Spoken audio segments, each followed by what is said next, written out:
Hola. Today we're going to talk about adjective-noun agreement. In Spanish, adjective-noun agreement has some special features that you have to learn in order to use the language well.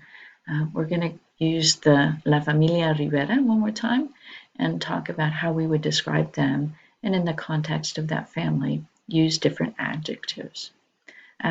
But to start off, let's go back to something you learned a while ago. I think it was maybe one of the first lessons you did on definite articles. The definite article in English is the word the.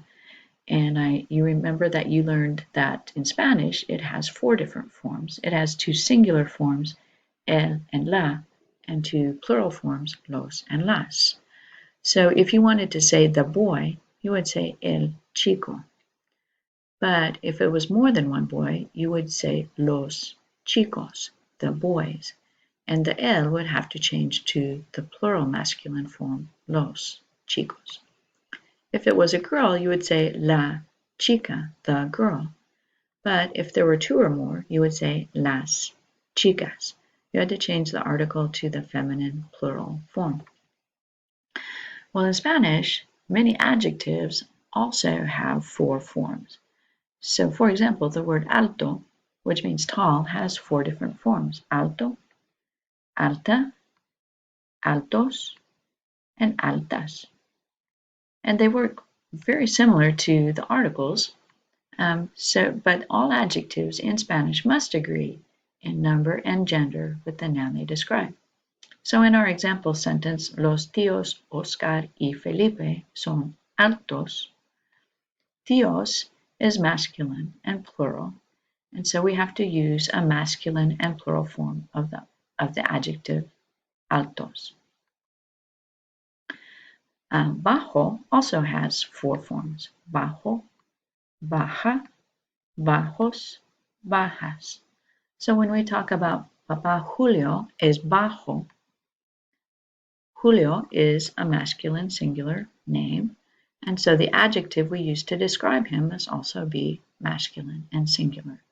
Papa Julio es bajo.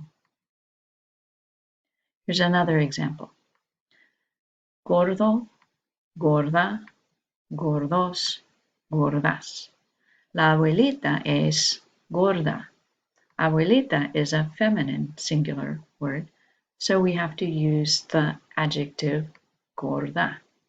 La abuelita es gorda.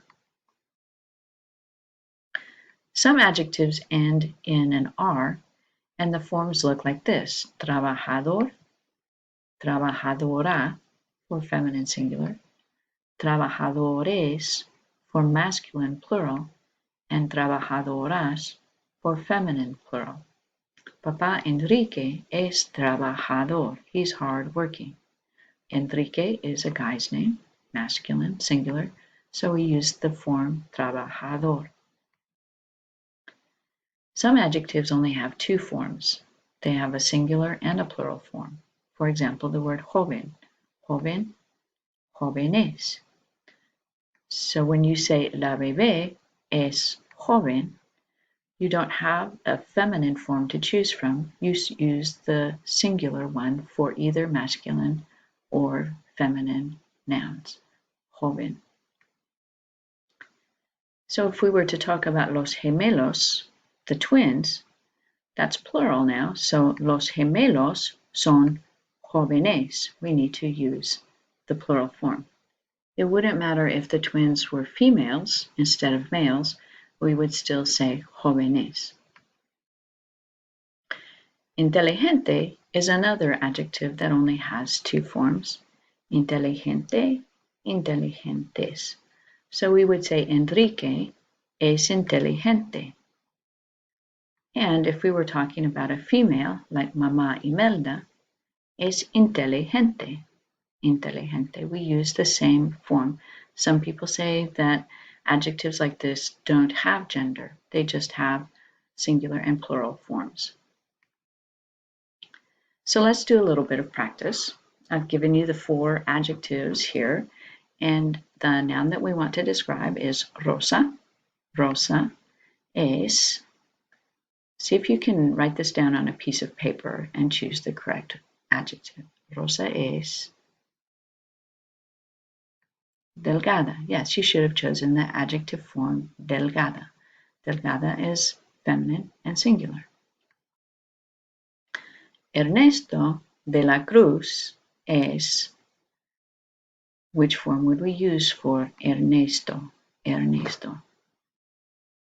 Masculine, singular, so we would use guapo. Guapo. Pepita, she's an alebrija. Pepita es, do you notice that grande only has two forms? And since Pepita is a singular noun, we're going to use grande. Pepita es grande. Dante, Dante es the perro, it's a dog.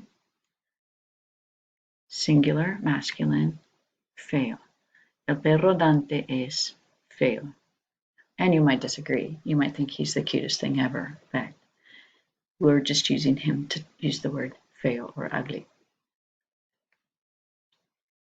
Try this one. La abuelita es feminine singular, antipática. In this context, she was a little bit mean. And if you watch the movie, you'll enjoy the movie, I'm sure. La abuelita es antipática. Las tías son, we want to say they're hardworking. Las tías, feminine, plural, so you're going to use the form trabajadoras. Trabajadoras.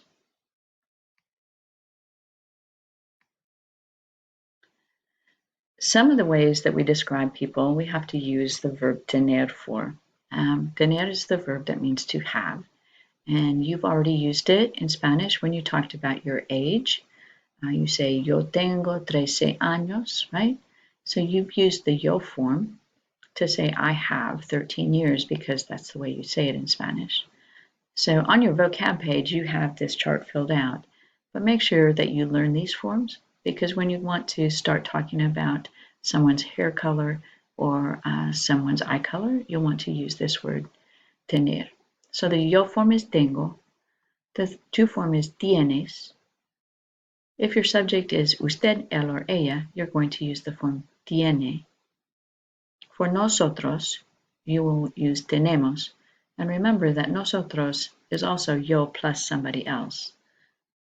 For ustedes, ellos, and ellas, you would use the form tienen.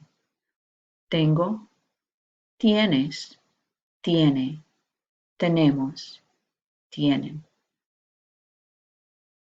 So now let's talk about things like hair color. Pelo is the word for hair, and ojos is the word for eyes.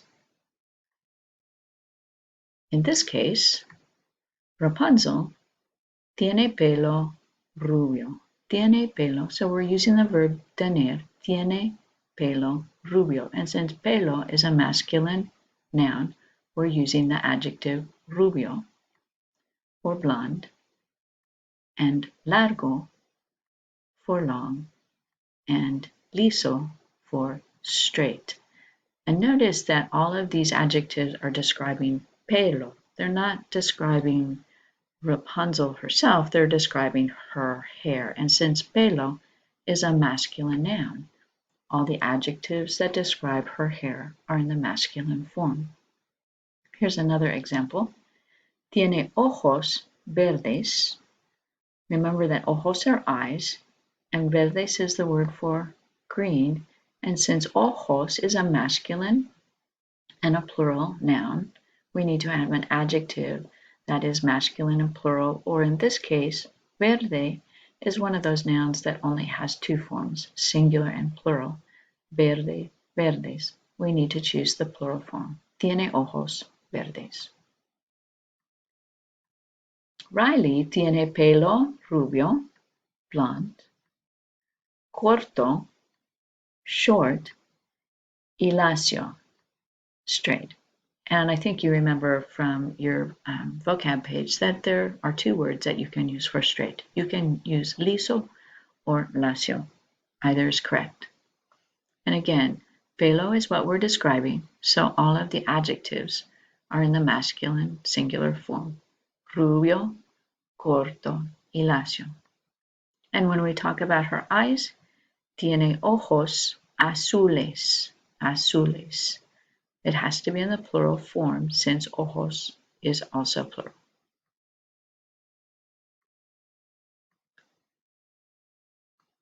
Penny tiene pelo mediano. She has medium length hair. Pelo, masculine, mediano, masculine. Even though we're talking about a girl's hair, the adjective describes pelo, which is a masculine noun. We could say that she is pelirroja. Pelirroja means she's a redhead. So if you were describing a guy that is redhead, you would say es pelirrojo and make it masculine. Ella tiene ojos cafés, brown. Because ojos is plural, cafés needs to be in the plural form. Tip, tiene pelo castaño, brown, y rizado, curly. Again, both of those adjectives are in the masculine singular form because pelo is a masculine singular noun. Ella tiene ojos cafés, brown eyes. Juana tiene pelo ondulado, pelo ondulado. She has wavy hair. Y tiene ojos cafés. El tío Berto es calvo, calvo. He's bald. And this is another one like pelirrojo or pelirroja.